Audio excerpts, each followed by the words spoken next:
먼저 지난주 말씀을 한번 생각해 보면서 이제 넘어갈 텐데요. 지난주의 말씀 중에서 생각이 나는 인물이 있다면 대비되는 두 사람이 있습니다. 예수님의 아버지가 되는 요셉이 있고, 요셉과는 완전히 반대되는 사람이라고 할 수 있는데요. 헤롯이 있었습니다.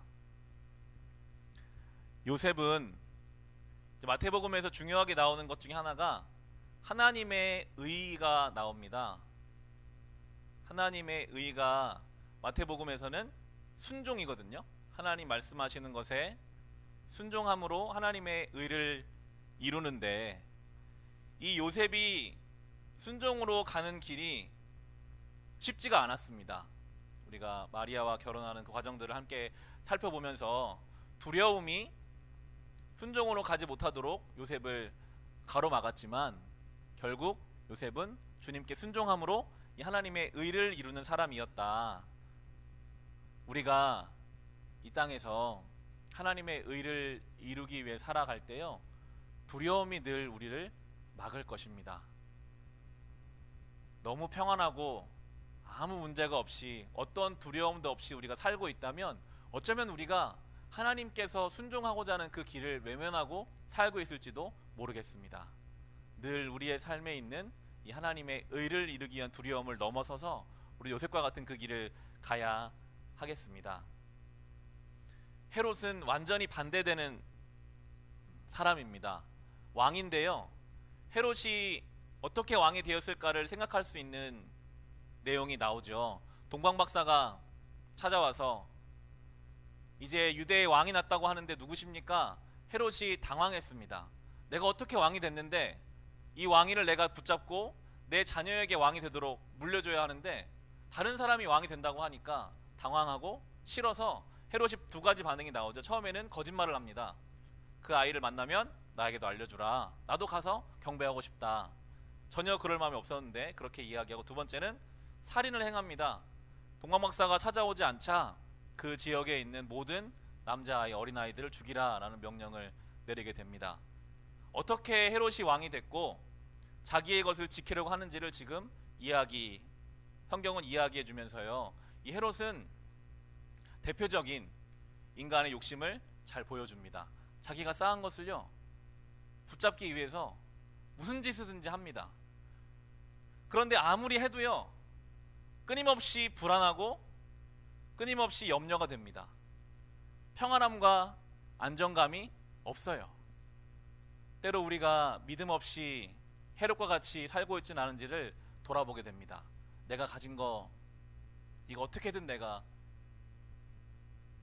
지켜야 되는데, 이 욕심의 마음이 빼앗기다 보면요 영적인 눈이 어두워져 버립니다. 성경은 헤롯이 왕이 아니라 예수님이 왕이시다라고 이야기하고 있는데도 헤롯은 몰라요.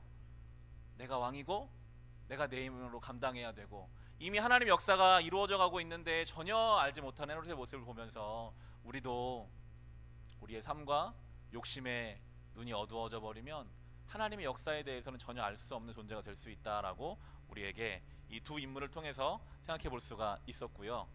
헤롯이 예수님의 가정을 따라가고 죽이려고 하다 보니까 예수님이 그 부모님과 함께 처음에는 이집트로 가셨다가, 그리고 나사렛으로 간 내용이 마태복음 2장 후반부에 나오는데요, 2장 마지막 절인 2장 23절을 보시면 나사렛이라는 동네로 가서 살았다. 이리하여 예언자들을 시켜서 말씀하신 바 그는 나사렛 사람이라고 불릴 것이다 하신 말씀이 이루어졌다라고 나오고 있습니다. 헤롯이 힘을 가지고 아무리 자기 힘으로 하나님 역사를 막으려고 해도요 막아지지가 않아요. 오히려 예수 그리스도는 이렇게 도망 다니시는 것까지 하셔서 하나님의 일을 하나하나 지금 다 이루어 가고 계십니다. 이 세상이 아무리 하나님 말씀이 이루어지지 않도록 막으려고 하고 성도의 길을 막으려고 해서 심지어 우리가 도망 다니고 있는 것 같이 느껴진다 할지라도 그 가운데서도 하나님의 일은 이루어지고 있습니다. 이것이 놀라운 하나님의 은혜요 역사입니다. 때로 도망 다니시는 것 같이 느껴질 수 있겠죠. 피해가야 할 것 같고 내 삶이 쫓기는 것 같은 그런 상황 속에서도, 그런데 하나님은 그것까지 하나님의 일이 이루어지는 과정이라고 담대하게 평안하게 살아가라고 오늘 우리에게 말씀으로 위로해주고 계십니다. 이제 성경의 초점이 잠시 예수 그리스도에서 세례 요한이라는 사람에게 3장에서 옮겨지게 되는데요. 세례 요한과 예수님은 거의 같은 연배, 6개월 차이가 납니다. 세례 요한이 먼저 잉태됐고 6개월 후에 예수님이 잉태되셨기 때문에 같은 나이예요. 세례 요한이 지금 3장에서 사역을 시작한 걸로 보아서 이미 마태복음의 시간이 한참 지났습니다. 예수님도 세례 요한도 이제 성인이 된 상태로 3장이 시작되는데요. 이제 이 세례 요한을 1절과 2절이 잘 설명해 주는 세 단어가 나오고 있습니다. 세례 요한을 우리가 이해할 때 이 1절과 2절에 나오는 세 단어를 가지고 이 세례 요한을 설명해 볼 수가 있는데요. 세례 요한을 설명할 수 있는 세 단어가 있다면 첫 번째는 광야고요. 두 번째는 회개이고 세 번째는 하늘나라. 우리 성경에 하늘나라로 번역되어 있고 우리가 알고 있는 개역 성경에는 천국이라고 나옵니다. 1절과 2절을 한번 보시면, 그 무렵에 세례자 요한이 나타나서 유대의 광야에서 선포하여 말하기를 회개하여라 하늘나라가 가까이 왔다 하였다라고 말하고 있습니다. 세례 요한을 잘 설명해주는 세 단어가 다 이제 1절과 2절에 나오고 있는데요. 우리가 먼저 살펴볼 것이 바로 광야입니다. 광야는 성경에서 특별한 의미를 가지는 장소입니다. 하나님이 처음 이스라엘 백성에게 말씀을 주신 곳이 광야죠. 가장 먼저 말씀을 주신 장소가 광야인데 오늘 또 다시 하나님이 광야에서 말씀을 주고 계시죠. 지금 우리가 마태복음을, 신약의 첫 번째 책인 마태복음을 보고 있지만 구약의 마지막 책인 말라기, 그리고 구약의 가장 마지막에 나오는 게 이제 포로 귀환 시대가 마지막이거든요. 여기 에스더라든지 느헤미야 여기까지만 나오고 성경이 신구약 중간에 400년 동안을 침묵해요. 이걸 침묵의 시대라고 하거든요. 400년 동안 하나님 말씀이 없습니다. 이 느헤미야 때까지 정도 포로가 돌아와서 성전을 재건하는 이야기까지만 나오고 말라기에서 이제 말씀이 맞춰지고 그 다음에 이제 400년 동안을 아무런 말씀도 없다가 첫 번째 주시는 말씀이 바로 오늘 이 말씀, 이제 광야에서 세례 요한의 입을 통해서 회개해라 천국이 가까이 왔다라는 말씀으로 다시 마치 시내산에서 말씀을 하나님이 처음 주신 것처럼 다시 이 광야에서 하나님 말씀이 선포되고 있습니다. 모든 것이 무너졌던 것이 회복의 시작이 되는 장소가 광야이고 하나님의 은혜가 시작되는 장소가 바로 광야입니다. 왜 하나님은 400년 동안 아무 말씀이 없으시다가 광야에 있는 세례 요한을 통해서 말씀을 시작하셨을까? 그 당시에 성전이 있었거든요. 예루살렘 성전이 있고 제사장들이 다 있었는데 하나님의 이 말씀은 광야에 있는 세례 요한에게 가고 있습니다. 광야의 사람, 세례 요한을 그렇게 부를 수 있는데요. 이 광야의 사람 세례 요한에 대한 설명이 4절에 나오죠. 3장 4절을 보면 요한이 어떠한 모습이었는지가 나오는데, 요한은 낙타 털 옷을 입고 허리에는 가죽띠를 띠었다. 그의 식물은 메뚜기와 들꿀이었다라고 요한을 설명합니다. 이 요한의 모습은 엘리야 선지자와 똑같습니다.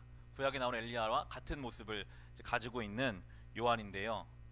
광야의 사람 요한의 행색을 통해서 우리는 광야가 어떤 곳인지를 생각해 볼 수 있습니다. 광야는요, 때로는 좀 부족한 것이 많이 있는 곳입니다. 낙타 옷은 좋은 옷이 아니었습니다. 다 사람들이 잘 입고 있는 것에 신경 쓸 때 낙타 옷은 그저 허름한 옷이었고, 먹는 것은 메뚜기를 먹고, 들꿀이라고 하면 그냥 자기가 채취하는 것도 아니고 그냥 있는 것을 따다 먹어야 되는 배고픈 곳이 광야죠. 광야가 무엇일까? 우리가 세례 요한처럼 전부 다 살아갈 수는 없지만 우리의 삶에 이 광야의 영성이 필요함을 생각해 보게 됩니다. 광야는요, 먹고 사는 문제에만 몰두하는 곳이 아니었습니다. 세례 요한은 다른 사람은 다 입는 것, 먹는 것, 사는 곳, 이런 것들에 매여서, 헤롯이 대표적인 사람이겠죠. 그걸 위해서라면 뭐든지 하는 이 세상 속에서 하나님의 광야에서 있는 이 세례 요한은 그것으로부터 조금은 자유하게 살고 있었어요. 스스로 거룩하고 절제하는 삶을 살아가고 있었습니다. 특별히 이 세례자 요한은 엘리야와 같이 이렇게 묘사가 되면서 죄에 대해서 애통하는 마음으로 지금 이 시대를 향한 하나님 마음을 함께하는 마음들도 가지고 있다라고 볼 수 있는 것이 바로 광야이고요. 무엇보다 이 광야를 또 다른 말로 할 때 빈들이라고도 하거든요. 광야의 특징이 있다면 광야에는 빈 곳이 있습니다. 광야에는 채워지지 않은 부분들이 있습니다. 그래서 그 채워지지 않은 공간을 통해서 하나님을 찾게 됩니다. 우리는 때로 항상 우리의 삶을 채우기를 원해요. 우리의 시간도 계속 뭔가로 채우고, 우리의 인생도, 우리의 마음도 뭔가로, 인간관계로, 수많은 것들로 채워놓기를 원하는데, 그렇게 우리의 삶을 다 채우다 보면요, 심지어 하나님이 말씀하실 공간까지도 다 채워져 버리게 됩니다. 분주하게 열심히 우리의 삶을 채우다 보면 그 가운데 하나님 말씀이 들어올 공간조차도 없어져 버리게 됩니다. 하나님은 광야에서 말씀하셨습니다. 비어있는 그 공간을 통해서. 우리의 삶에도 이 광야의 영성이 필요합니다. 이 광야의 자리들을 만드시기를 바랍니다.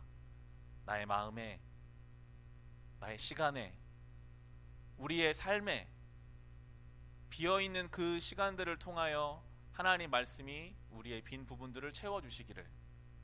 먹고 사는 문제를 무시할 수 없죠. 그러나 거기에만 몰두해 있으면 하나님의 말씀과 하나님의 뜻에 대해서 민감함을 가질 수가 없다고 지금 성경이 말하고 있습니다. 때로는 먹고 사는 문제에서 잠시라도 이것이 다가 아님을 생각하며 우리도 광야의 사람으로 살아가기를 또한 우리 노력해야 하겠습니다. 이 광야의 사람, 광야의 영성을 가지고 있던 세례 요한에게 하나님 말씀이 선포된 그 내용은 회개였습니다. 회개해라. 하나님 나라가, 하늘나라 가까이 왔다라고 말하는 이 회개란 무엇일까요? 회개는 성경적 의미로 보면 회개는 잘못했다라고, 무엇을 잘못했습니다라고 고백하는 정도가 아니라 회개는 바꾸는 것, 특별히 방향을 바꾸는 것, 돌이키는 것, 이것이 회개라고 합니다. 우리의 인생의 방향이 아담과 하와 이후로 어디로 가고 있는가 하면 죄성은 결국 나로 가거든요. 내 만족으로 갑니다. 모든 인생이, 예수를 만나지 않은 모든 인생, 결국은 인생의 방향이 나를 위해서, 내 만족을 위해서 달려가요. 회개는 이 인생의 방향을 하나님께로 바꾸는 것이 회개입니다. 하나님이 원하시는 방향으로, 하나님이 기뻐하시는 삶으로, 하나님이 나에게 원하시는 그런 인생의 모습으로 우리의 인생의 방향을 바꾸는 것, 그것이 회개입니다. 요한은 외치고 있습니다. 돌아와라. 회개해라. 구약 성경에서 엘리야와 이사야 선지자가 끊임없이 말하는 게 돌아와라, 같이 이어지고 있거든요. 회개는 우리의 삶을 주님께로 돌이키는 것이라고 성경이 우리에게 이야기해 주면서요, 이게 바로 이어지는 회개하여라, 하늘나라가 가까이 왔다, 이 하늘나라와도 연결이 되는데요. 저는 이 수요 예배 시간이 성경을 조금 공부하는 느낌도 있기 때문에 이렇게도 다가볼 수가 있는데, 우리가 마태복음을 볼 때 이 사복음서를 같이 비교하면 더 많은 것들을 생각해 볼 수가 있습니다. 지금 이 2절에 나오는 이 하늘나라, 이 하늘나라가 원래 우리에게는 이제 하늘이 천국이죠. 이게 천국으로 우리가 알고 있는 이 하늘나라라는 단어가 사용되는데, 마가복음, 누가복음, 요한복음, 나머지 이 세 개의 복음서에서는 하늘나라라고 안 하고요, 하나님 나라라는 단어를 사용합니다. 마태복음에서만 이 하늘나라라는 게 쓰이고, 나머지 복음서는 다 하나님 나라로 같은 본문에서 이렇게 다르게 쓰여요. 우리가 처음 시간에 배운 것처럼 마태복음을 처음 받는 사람들은 대부분 유대인들, 구약 전통에 익숙한 사람들이었어요. 유대인들은 하나님 이름을 부르는 것을 꺼려했습니다. 아니, 그 존귀하신 분을 우리가 어떻게 이름을 부르는가? 성경을 읽다가도 하나님이라는 단어가 있으면 안 읽고 넘어갔어요. 하나님이라는 말 대신에 주님이라는 말을 사용했어요.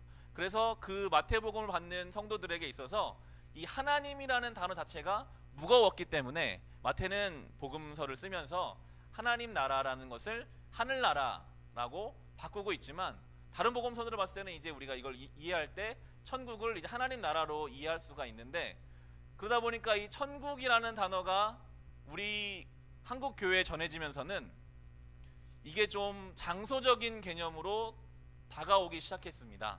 천국이 죽어서 가는 곳, 천국은 우리가 죽음으로 가는 어느 장소라는 개념으로 다가올 때가 있었는데, 성경적으로 보면 이 천국은 장소적인 개념이라기보다는 하나님의 통치가 이루어지는, 하나님의 통치, 하나님의 다스림, 죽어서 가는 장소적인 개념이 아니라 하나님의 통치가 이루어지는 그곳이 바로 천국이다라고 성경이 우리에게 이야기해주고 있습니다. 하나님의 통치가 이루어지는 곳, 그것이 바로 천국이다. 그래서 예수님께서 사람들이 천국이 여기 있다 저기 있다 말하지만 하나님의 나라는 너희들 가운데 있다, 너희의 마음 가운데 있다 라고 말씀하시는 것이죠. 우리가 이 땅에서 천국을 소유하며 경험하며 살아갈 수 있습니다. 죽어서 가는 것이 천국이 아니라, 물론 죽음 이후에도 우리가 우리의 육을 벗어나기 때문에 더 하나님의 통치를 경험할 수 있겠죠. 그러나 이 땅 가운데 아까 말한 대로 회개를 통해서 우리의 삶을 돌이킴을 통해서 하나님의 통치를 경험하는 삶, 그것이 나의 내면에서, 우리의 가정 안에서, 특별히 명절이 다가오고 있는데 우리의 친지들의 관계 속에서 그 하나님의 나라를, 하나님의 통치를 경험하기를 간절히 소망하게 됩니다. 그렇게 세례 요한을 광야와 회개, 하늘나라로 이해하고, 이제 그 세례 요한 30살밖에 안 된 젊은 사람입니다. 옷도 제대로 못 입었고 먹을 것도 제대로 못 먹었으니 그 행색은 초라했을 겁니다. 그런데 사람들이 세례 요한에게 몰려들었어요. 이어지는 5절과 6절을 보시면, 우리 3장 5절 6절을 같이 한번 읽어볼까요? 3장 5절과 6절입니다. 그때에 예루살렘과 온 유대와 요단강 부근 사람들이 다 요한에게로 나아가서 자기들의 죄를 자백하며 요단강에서 그에게 세례를 받았다 라고 나오고 있습니다. 사람들이요, 예루살렘에 성전이 있었는데 제사장이 있고 똑같이 동물로 제사를 지내고 그런 것들이 다 있었는데 거기에 안 가고, 또 거기에 갔다 할지라도 세례 요한에게 몰려 나오기 시작했어요. 사람들도요 다 압니다. 진리가 어디에 있는지. 딱 봐도 성전에서 드려지는 일들이 하나님 앞에서 우리의 영혼의 갈급함을 해결해 주지를 못했거든요. 그런데 광야에서 외치는 그 세례 요한의 목소리를 들으며 하나님의 진리와 하나님의 은혜를 경험하니 사람들이 세례 요한에게 나오기 시작했습니다. 세상도 다 압니다. 우리가 진리를 소유한 자로 살면 그 진리로 인해서 우리가 영향을 미칠 것이고, 그러지 못하면 아무리 갖추어져 있고 아무리 많이 모인다 할지라도 아무런 힘이 없는 것을 또한 알 수가 있는데요. 사람들이 세례 요한에게 몰려 나오다 보니까 긴장감을 느끼는 무리들이 있었습니다. 바로 기존 성전의 중심이 됐던 사람들, 바리새인과 사두개인들은 세례 요한이 성전에 가지 않고 요단강에서 사람들을 물에 넣었다가 빼면서 이제 너희 죄가 사해졌다 하니까 성전에서 동물을 잡아서 그 돈으로 그런 일들을 통해 자기들의 권리가 있어야 되는데 이런 분위기들이 많아지면서부터 불편하죠. 그래서 오늘 본문에 보면 이 사두개와 바리새 사람들이 요한에게 나오는 내용도 나오게 됩니다. 7절을 보시면요, 요한은 많은 바리새파 사람들과 사두개파 사람들이 세례를 받으러 오는 것을 보고 그들에게 말하였다. 독사의 자식들아, 누가 너에게 닥쳐올 징벌을 피하라고 일러주더냐 라고 나옵니다. 그들이 순수한 의도로 나오지 않았던 것을 아마도 알았고 그들을 질책하고 있는데요, 이 마태복음을 비롯한 신약 성경을 읽을 때 이 바리새 그리고 이 사두개는 우리가 알아두어야 되는 그런 부류의 사람들인데요, 바리새파가 있고 사두개파가 있었습니다. 이 바리새파에서 바리새라는 단어는 이제 구별되다 라는 의미를 가지고 있는데, 처음에 사람들이 우리는 세상에 흔들리지 말고 하나님 말씀을 어떻게든 지킨다, 강력하게 자기들의 그 의지를 가지고 좋은 의미로 시작했는데 이게 점점 지나다 보니까 이게 분리주의가 됐어요. 우리는 잘 지키는 사람들, 너희는 못 지키는 사람들, 그들을 정죄하기 시작했고 자기 의가 높아지기 시작했어요. 우리는 이렇게 율법을 잘 지키는데 너희는 왜 그렇게 못하냐?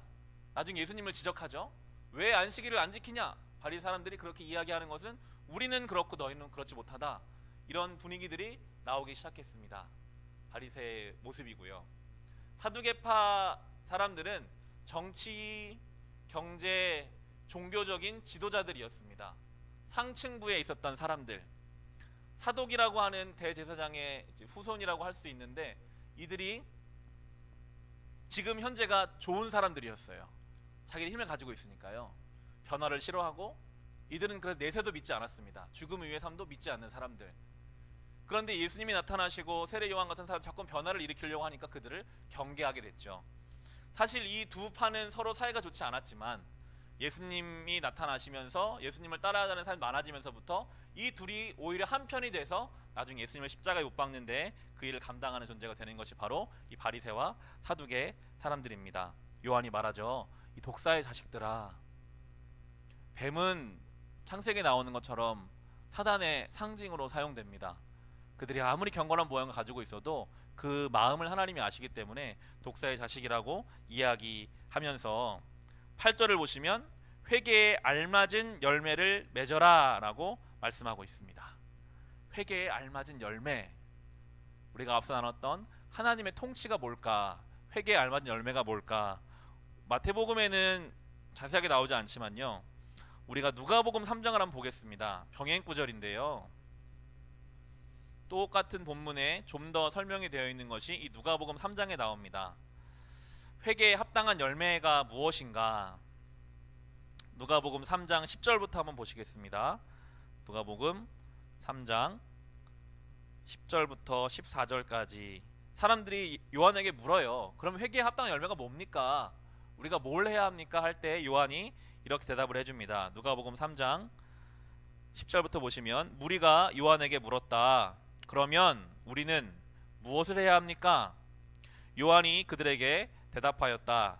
속옷을 2벌 가진 사람은 없는 사람에게 나누어 주고 먹을 것을 가진 사람도 그렇게 하여라.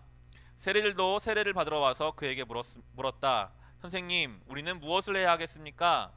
요한은 그들에게 대답하였다. 너희에게 정해준 것보다 더 받지 말아라. 또 군인들도 그에게 물었다. 그러면 우리들은 무엇을 해야 하겠습니까? 요한이 그들에게 대답하였다. 아무에게도 협박하여 억지로 빼앗거나 거짓 고소를 하여 빼앗거나 속여서 빼앗지 말고 너희의 봉급으로 만족하게 여겨라 라고 나오고 있습니다. 회개에 합당한 열매가요, 엄청나고 대단하고 특별한 일이 아니었어요. 가장 먼저 말하는 게 속옷이 2벌 있으면 그거 1벌 없는 사람 줘라. 먹을 것이 많이 있으면 그 먹을 것의 일부를 못 먹는 사람에게 줘라. 그것이 하나님이 원하시는 삶의 방향으로 회개하는 것, 돌이키는 것이다. 그런데 우리는, 죄 가운데 있는 인간은요, 속옷이 2벌 있으면 일단 이 2벌 내가 먼저 갖고 그리고 어떻게 하면 좀 더 얻을 수 있을까? 이 방향으로 가거든요. 음식이 있으면 이거 먼저 내가 다 챙기고 어떻게 하면 내가 좀 더 음식을 먹을 수 있을까? 이런 방향으로 가기 때문에 요한은 말합니다. 회개에 합당한 열매라는 것은 하나님이 우리에게 주신 그것을 나만을 위해서 쓰는 그런 존재가 아니라 없는 사람을 주라고 하나님이 나에게 주신 이런 인생임을 믿고 그렇게 가라. 이 기준을 가지고 살면 세금을 걷는 세리들은 딱 정해진 만큼만 그 역할을 감당하면서 온전하게 살아가고, 군인들은 또 군인에 맞게 그 역할을 감당하라고, 이 기준을 가지고 있으면요, 이제 우리는 각자 우리의 역할과 우리의 자리에서 열매를 맺으며 살아갈 수 있습니다. 부모로서, 성도로서, 명절에는 그 명절의 가족 중에 그 위치로서, 일상 속에서, 직장 속에서 하나님이 원하시는 회개에 합당한 열매를 맺으면서 우리의 삶을 돌이키면서 그렇게 살아가라고 우리에게 이야기해주고 있습니다. 다시 오늘 본문으로 오시면 3장 10절에 요한은 강하게 말해요. 이렇게 열매 맺지 않을 때 하나님 어떻게 하시는지 3장 10절을 보시면, 도끼를 이미 나무 뿌리에 갖다 놓았으니 좋은 열매를 맺지 않는 나무는 다 찍어서 불 속에 던지실 것이다 라고 말씀하고 있습니다. 회개에 합당한 열매를 맺지 않는 그러한 이들은 도끼로 찍어서 불에 던지실 것이다. 이미 구약 성경을 통해서 우리는 많이 봤습니다. 하나님 원하시는 대로 살지 않았던 이스라엘 백성이 어떻게 망했는지, 어떻게 하나님이 그들을 무너뜨리셔서까지 그들에게 돌이키게 하셨는지를 요한은 말하면서, 그러나 하나님이 명령을 주시고 알아서 해라 이렇게 다그치시는 분이 아니라 바로 이어지는 11절에 보면, 나는 너희를 회개시키려고 물로 세례를 준다. 내 뒤에 오시는 분은 나보다 더 능력이 있는 분이시다. 나는 그의 신을 들고 다닐 자격조차 없다. 그는 너희에게 성령과 불로 세례를 주실 것이다 라고 나오고 있습니다. 말씀대로 살아 이렇게 준 것이 아니라 하나님이 이 일을 위해서 세례 요한도 보내셔서 물로 세례를 베푸시게 하셨고, 그것으로도 부족하기 때문에 예수 그리스도가 이제 오셔서 우리를 위해서 불과 성령으로 세례를 주실 것이다 라고 말씀하고 있습니다. 요한이 말하는 예수님의 사역이 여기 처음 나옵니다. 예수께서 이 땅에 오신 이유는 우리에게 불과 성령으로 세례를 주시기 위하여 우리에게 오셨다. 불과 성령으로 세례를 받는다라는 의미가 어떤 의미일까요? 저는 묵상할 때 불은 우리 안에 거룩하지 않은 것들을 태우는 불로 묵상하게 되더라고요. 우리를 정결케 하시는 예수 그리스도가 이 땅에 오셔서 우리 안에 주님 원치 않는 것들 다 주님의 거룩한 불로 태우시고, 그리고 그렇게 비어져 있는 부분에 성령께서 오셔서 우리 안에 내주하심으로 우리의 삶을 바꿔가시는 분, 예수께서 우리 안에 오셔서 그 일을 행하시기를 우리가 간절히 소망해야 하겠습니다. 날마다 주님 앞에서, 주님 거룩한 불로 내 안에 있는 주님 원치 않는 것들을 다 태워주십시오. 주님, 그리고 성령께서 나와 함께 하심으로 주님 원하시는 길을 가게 해달라고 불과 성령의 세례를 우리가 사모하며 나아가야 하겠습니다. 그렇게 요한은 예수님에 대해서 이해하고 있었는데, 드디어 예수님과 요한이 만나는 내용이 3장 후반 마지막에 나옵니다. 3장 13절부터 보시면, 그때 예수께서 요한에게 세례를 받으시려고 갈릴리를 떠나 요단강으로 요한을 찾아가셨다. 그러나 요한은 내가 선생님께 세례를 받아야 할 터인데 선생님께서 내게 오셨습니까? 하고 말하면서 말렸다. 예수께서 그에게 말씀하셨다. 지금은 그렇게 하도록 하십시오. 이렇게 하여 우리가 모든 의를 이루는 것이 옳습니다. 그제서야 요한이 허락하였다. 예수께서 세례를 받으시고 곧 물에서 올라오셨다. 그때에 하늘이 열렸다. 그는 하나님의 영이 비둘기같이 내려와 자기 위에 오는 것을 보셨다. 그리고 하늘에서 소리가 나기를, 이는 내가 사랑하는 아들이다. 내가 그를 좋아한다 하였다라고 나오고 있습니다. 복음서에서 처음으로 예수님이 하나님의 아들이심을 공식적으로 이야기합니다. 그리고 예수님의 사역이 시작됩니다. 예수님은 사람의 아들이 아니라 하나님의 아들이시다 하는 것을 많은 사람들 앞에서 말해주고 있고요. 예수님이 하나님의 아들이신데 죄가 없으신 분이신데 세례는 죄인이 받는 거거든요. 근데 왜 예수님은 이 세례를 받으셨는가? 이게 예수님의 십자가 사역을 예표해 줍니다. 그분은 죄가 없으시지만 십자가에서 죽으시는 것. 그분은 죄가 없으시지만 세례를 받으심으로써 모든 사람의 죄를 대신 지시고 그것에 씻겨지시고, 세례는 죽음을 뜻하거든요. 죽음에서 이제 올라오셔서 성령이 비둘기같이 임하셔서 하나님의 아들이심을 드러내시는 것처럼 예수 그리스도가 이제 이 사역을 통해서 죄가 없으신데 고통당하시고 십자가에서 죽으시고 그리고 부활하셔서 하나님의 아들이심을 나타내실 것이라고, 이제 이렇게 그의 사역을 잘 요약해 주면서 이제 다음에 넘어갈 4장부터 예수님의 시험과 예수님의 공생애가 이제 본격적으로 시작되게 됩니다. 이 세례 요한을 오늘 묵상하면서 저는 이 요한이 좀 부럽더라고요. 자기가 왜 이 땅에 왔는지를 누구보다 명확하게 알고 있었던 사람인 것 같아요. 사람들이 요한에게 많이 와서 물어봤어요. 당신이 메시아입니까? 능력이 대단하니까요. 그런데 늘 말하면 아니다. 나는 메시아가 아니다. 나는 그분의 길을 준비할 사람이다. 나는 그분의 신도 들지 못할 그런 존재다. 자기가 하나님 나라에서 어떤 역할을 감당해야 하는지 그것을 분명하게 알고 그 역할을 감당했던 사람이 요한이었습니다. 영적으로 깨어있는 사람이었죠. 상상해 보게 돼요. 제대로 먹지 못해서 초췌했겠지만 그의 눈은 살아있고, 그는 늘 주님과 광야에서 동행하고, 그래서 하나님의 뜻이 어떻게 이루어져 가고 있는지, 그 가운데 나의 역할은 무엇인지를 알았던 것처럼 이제 주님은 다시 오십니다. 다시 오실 그 주님을 우리가 요한처럼 준비하기를 원하십니다. 우리 역할이 무엇인지 우리가 그것에 관심을 가지고 살아야 하겠습니다. 우리 일상이 있죠. 그렇지만 하나님, 나를 통해 다시 오실 주님의 길이 조금이라도 준비될 수 있도록 주님 나를 사용하여 달라고, 영적으로 민감함을 놓치지 않게 해달라고 그렇게 주님 앞에 깨어 있으시기를 주님의 이름으로 축원합니다.